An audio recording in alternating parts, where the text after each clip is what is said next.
السلام عليكم، مرحبا ديالي، نتمنى تكونوا بخير وعلى خير وما خاصكم حتى خير يا ربي. المهم نشارك معكم هاد الحليوه صايبتها بالمناسبه ان بنتي دارت عيد ميلاد. المهم سمحوا لنا اخوتي هاد الصداع راه كاين عندنا هاد الوليدات في الزنقه تيلعبوا.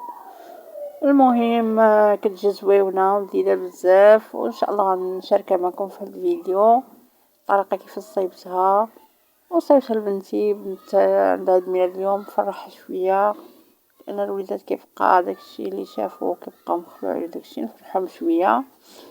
الله يلطف بينا خوتي، الله يلطف بينا، والدعاء كثروا من الدعاء بزاف، الله يسهل امركم. ولاد البلاد فرحونا يعني راهم واقفين، والملك ديالنا الله يخليه لينا يا ربي، يطول لنا في عمره بالصحيحه والسلامه يا ربي. والدعاء كثروا من الدعاء هو اللي غادي يكون معنا في هذا الوقت.